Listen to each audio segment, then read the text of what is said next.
Hello there guys and welcome back to the channel. So we do have a fairly major Alliance War Season 56 announcement with the changes to the Alliance War map, with the changes to the rewards, obviously power back boost changes, and just about everything else. Which, by the way, is the very first commentary that I'm gonna make on the subject. It is quite odd that we do get Season 56 Alliance War rewards update, because in my opinion, out of all the major game modes, Alliance War is the one where the rewards were, all right. They were fine, and there are other modes in significantly more desperate need of updates and revamps. Like monthly event quest stuff is outdated beyond belief, but that's fine. If you're talking about more competitive and important game modes, Alliance quest rewards are criminally outdated comparatively, as well as Battlegrounds rewards. When is the last time those actually got updated, aside from the introduction of Tier 4 Alpha to the store? But that is already, as of right now, a generation old resource, because now Tier 7 Basic apparently is the new chase. So, that is odd, I'll put it like that. It always seems that Kabam looks at things from a different perspective rather than players, and this is a clear evidence of it.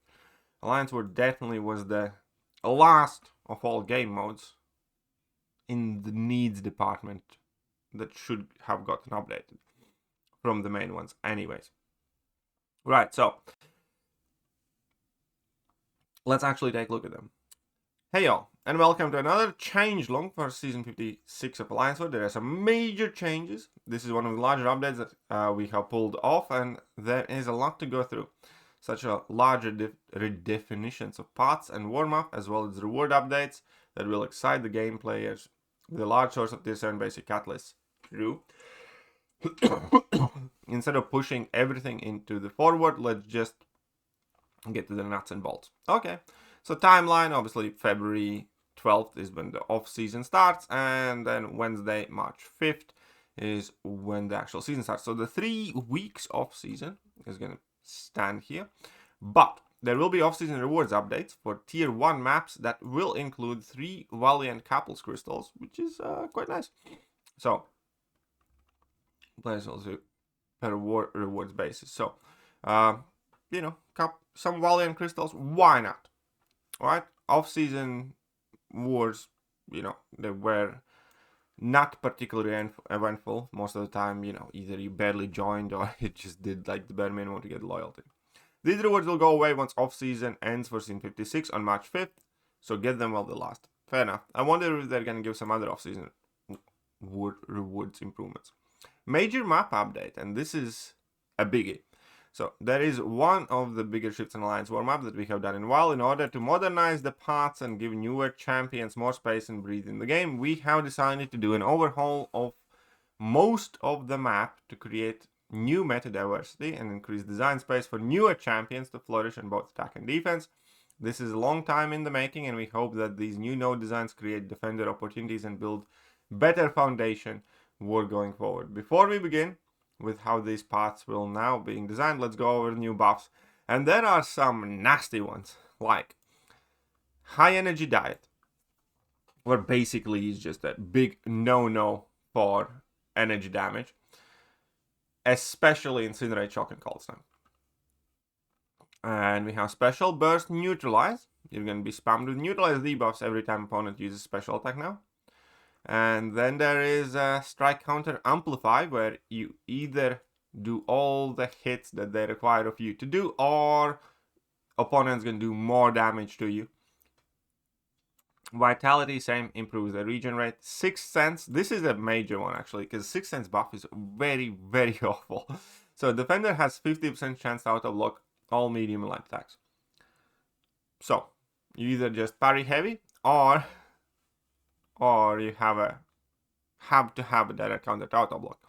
But with champions like Arcade and etc., that just ignore most of the auto-block counters, for instance, or even like Penny, there's going to be some rough placements here for sure. I can feel like it immediately. Alright, Reluctant Retaliation, where your special attacks effectively deal no damage anymore. And that is a cowardice passive as well, so you can't get rid of it. Oof. Steady build up reverse controls. This seems like an incredibly one. Get 3 debuffs and you get a reverse controls passive on you. That's painful. Severe unsteady, intercept suppression, fair enough. Special burst trauma. I'm sure we're gonna deal with that. Power thief, power efficiency. Whenever the attacker misses, the defender gains 50% power efficiency passive for 10 seconds. There's a lot of quite interesting ones, especially once you're gonna get to it. Oh, supercharge as well. That's gonna be painful. Every 15 seconds, or they gain 25% power gain buff. But yeah, we have all the hazard shifts in the world now. We have Rapture Bleed, Shock Poison, Poison Cold Snap, Incinerate Bleed, Poison Rapture, Cold Snap Bleed. There's gonna be a lot of hazard shifts. And Purified Slate. Whenever defender activates special attack, they purify 3 debuffs on them. Ooh. Okay. Stunning Reflection, Bleed Shock, that's updated too. And obviously then we do have the map layouts. I'm not going to go into the details of all of them, but we're going to take a look at the final boss node, where they have effectively changed adaptive to passives. So we're not going to be able to cheese many of the bosses with Mystic Champions anymore. And there are updates to the mini bosses as well. Final boss side 1. Oh wait, final boss side 1. Oh, that's there. So yeah, we have some new stuff here. Hazard shift, poison, and rapture on the mini bosses. Hazard shift, cold snap, and bleed. We have the obstinance charge, and I think these are the old ones. What new do we have here? Path 9. That's gonna be good, right? Because Path 9 from the very get-go now is gonna feature hazard shift, rapture, and bleed. Then it's gonna move on to shock and poison. Then it's going to move on to poison and cold snap. And then it's going to move on to incinerate and bleed. So you need like infinite immunities to do Path 9 now. Well, the good thing is you can split it in between 2 people though. But yeah, things got a little bit more complex. And there's a rewards update.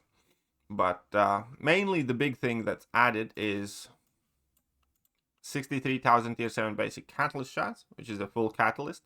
So full tier 7. For finishing Masters 1, for finishing top 10 in Masters, 37,000 tier 7 basic shots, 31,000 for finishing in Masters 20, and still a little bit for Platinum 1 and tiny slither in Plat 2. There is way more tier 4 alpha, as you can see here.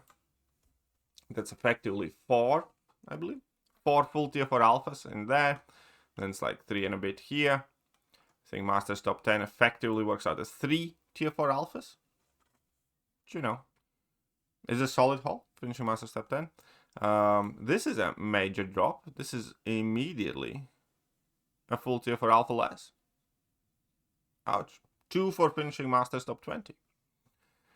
But nonetheless, more tier 4 alpha for doing war. Even Plat 4 gets nearly a full one. Plat 3 gets a full one. So there is, again, a very meaningful, significant boost to Alliance War rewards for most part. But obviously that comes with new map, new encounters. And make no mistake. Whenever Kabam changes these maps, one thing is the overall difficulty of these maps in vacuum, which will inevitably need to be tested, tuned, and accounted for, which fights are doable, which are the new problem fights and placements. And even if, objectively speaking, you know, after having played the map for a year, it turns out to be of a similar and the same difficulty level, these type of changes always involve a fairly large feeling out process, learning curve, you know, you getting to know all the tips and tricks of the placements and stuff like that. And there's only one word for that: expensive. Alliance War is about to get way more expensive, at the very least in the near short term. Now, how the map is going to look like long term, whether Alliance War is going to have similar amount of deaths, similar amount of healing required, or we're going to start dying, you know, 20 times a war, every war, for X amount of seasons, who knows that. But that is something I'm also, you can't necessarily blame Kabam for the fact that there's an adjustment process for it. Because that's always going to happen, regardless how they jiggle these things up for the most part. The real question is, after that initial period of adjustment, whether the map is going to be playable, whether it's going to be enjoyable, fun, engaging, and whether the difficulty level is not going to skyrocket.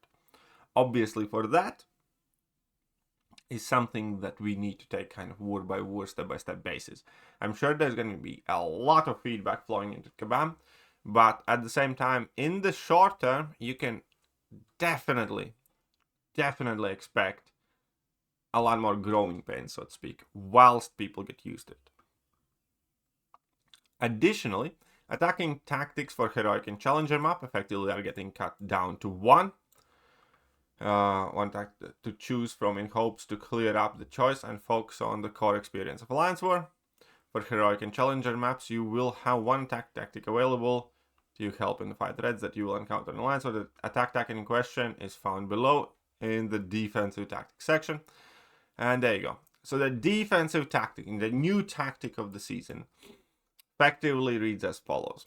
When a Genesis defender finishes a special attack, they gain an unblockable passive for 4 seconds, with its base duration lasting 3 seconds longer per bar of power spent. This ability cannot be modified by ability accuracy. There you go. So whenever defenders use special attack, they're going to be going unblockable.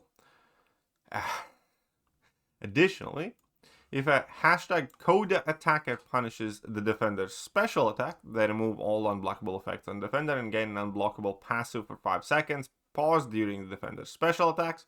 While unblockable, the attacker's hits deal 40% of attacker's bursts of direct damage.